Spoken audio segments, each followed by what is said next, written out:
Assalamualaikum warahmatullahi wabarakatuh. Baiklah, kami dari kelompok 3 akan mempresentasikan hasil diskusi kami tentang wawasan Nusantara. Perkenalkan, nama saya Ahmad Syukran, NIM 22067004, jurusan Teknik Mesin. Baiklah, di sini saya akan membacakan materi kami tentang wawasan Nusantara. Yang pertama, konsep dan urgensi wawasan Nusantara. Wawasan Nusantara dapat dibedakan melalui dua pengertian, yaitu secara etimologi dan secara terminologi. Secara etimologi, wawasan Nusantara berasal dari dua kata, yaitu wawasan dan Nusantara. Wawasan sendiri berasal dari kata wawas yang artinya pandangan, dan Nusantara berasal dari kata nusa yang artinya pulau dan antara.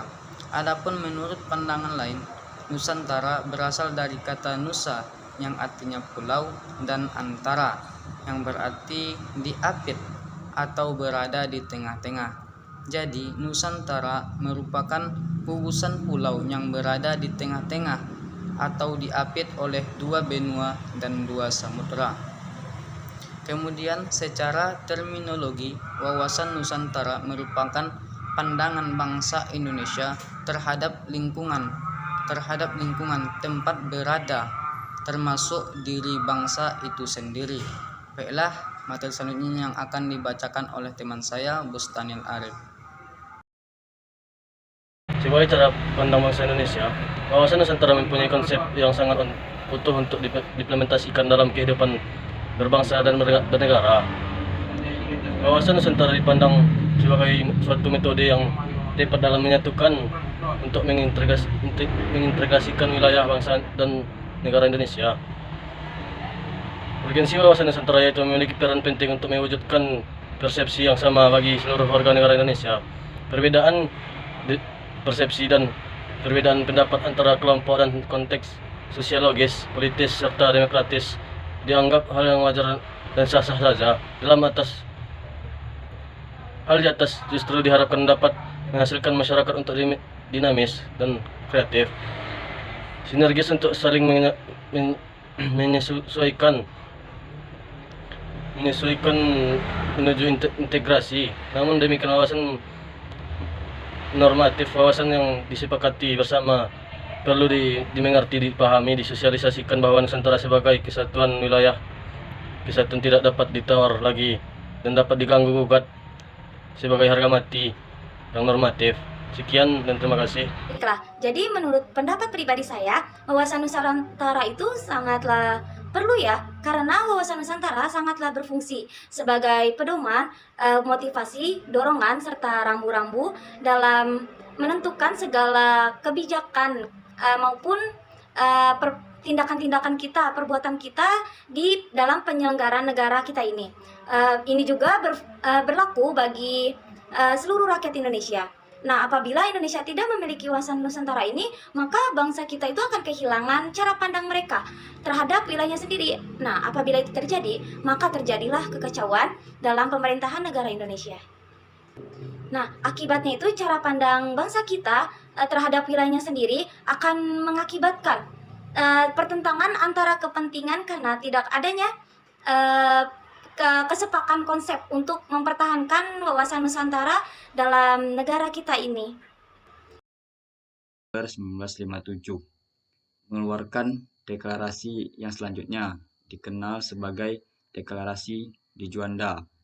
Isi pokok deklarasi ini adalah bahwa lembar laut teritorial Indonesia 12 mil yang dihitung dari garis yang menghubungkan pulau terluar Indonesia dengan garis teritorial yang baru ini. Wilayah Indonesia menjadi satu kesatuan wilayah laut di antara pulau, bukan lagi sebagai pemisah karena tidak lagi laut bebas, tapi sebagai penghubung pulau. Baiknya materi selanjutnya akan sampai oleh teman. De Juanda. Wilayah Indonesia didasari pada Territoriale Maritim Caringan Ordinance 1139 atau dikenal dengan nama Ordinasi 1139, sebuah peraturan dibuatan pemerintah Belanda. Isi ordinasi tersebut pada intinya adalah penentuan lebar laut dengan lebar 3 mil, laut dengan cara menarik garis pangkal berdasarkan garis air pasang surut dengan kontur pulau atau darat. Dengan peraturan zaman Hindia Belanda tersebut, pulau-pulau di wilayah Nusantara dipisahkan oleh laut di sekelilingnya. Pada setiap pulau hanya mempunyai laut di sekelilingnya sejauh 3 mil dari garis pantai. Laut setelah garis 3 mil merupakan laut bebas, yang berarti kapal asing boleh dengan bebas melayari laut yang memisahkan pulau-pulau tersebut. Karena itu, laut memisahkan pulau-pulau di Indonesia. Laut PBB ketiga atau yang dikenal dengan UNCLOS 1982 akhirnya mengakui deklarasi Indonesia sebagai negara kepulauan. Kemudian Undang-Undang Nomor 17 Tahun 1985 diadopsi untuk meratifikasi UNCLOS tahun 1982 dan memperkuat aturan-aturan PBB. Pada tanggal 13 Desember dicanangkan sebagai Hari Nusantara selama masa jabatan Presiden Abdurrahman Wahid atau yang dikenal dengan Gus Dur. Keputusan Presiden nomor RI diadopsi pada masa pemerintahan Ibu Megawati. Kepres RI nomor 126 tahun 2001 tentang Hari Nusantara. Deklarasi Juanda ini adalah terobosan penting untuk memperjelas batas-batas wilayah perairan Indonesia Tentang sumber sosiologis wawasan Nusantara. Jadi dalam wawasan Nusantara itu juga dilatar belakangi oleh kondisi sosiologis masyarakat Indonesia. Kondisi sosiologis masyarakat Indonesia dan penjajah yang telah memecah belah bangsa ini sudah menimbulkan rasa semangat dan tekad dari orang-orang Nusantara untuk bersatu dalam satu kebangsaan, yaitu bangsa Indonesia. Nah, karena itu diperlukannya suatu kesatuan wilayah guna mendukung semangat kebangsaan ini. Salah satunya dengan wawasan Nusantara.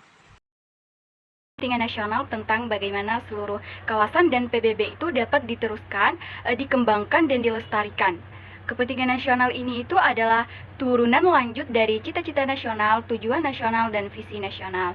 Nah, cita-cita nasional bangsa Indonesia ini sebagaimana diatur dalam alinea kedua pada pembukaan Undang-Undang 1945 adalah mewujudkan negara Indonesia yang merdeka, bersatu, berdaulat, adil, dan makmur. Nah, sedangkan tujuan nasional Indonesia sebagaimana tertuang dalam pembukaan Undang-Undang 1945 pada alinea keempat, salah satunya itu adalah melindungi segenap bangsa Indonesia dan tumpah darah Indonesia. Nah, bagaimana nih visi nasional Indonesia? Visi nasional Indonesia ini menurut ketetapan MPR nomor 7 MPR 2001 tentang visi Indonesia pada masa depan adalah terwujudnya masyarakat Indonesia yang religius, manusiawi, bersatu, demokratis, adil, sejahtera, maju, mandiri, serta baik dan bersih dalam penyelenggaraan negara.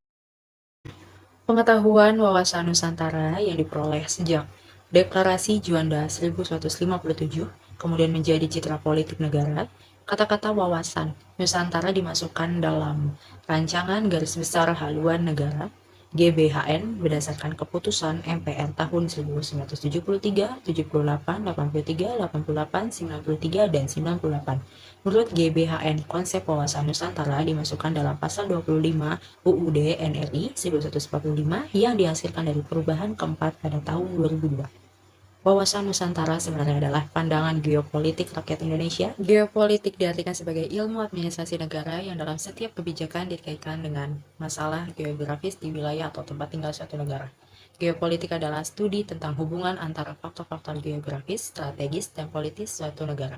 Implementasi membutuhkan strategi nasional. Ermaya Suradinata 2001, pandangannya tentang wilayah, lokasi, dan geografis suatu negara akan mempengaruhi politik negara tersebut.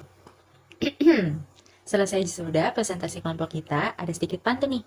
Naik di halaman pergi ke kota, jangan lupa memberi alpukat. Demikian presentasi kelompok kita, semoga bisa bermanfaat ya.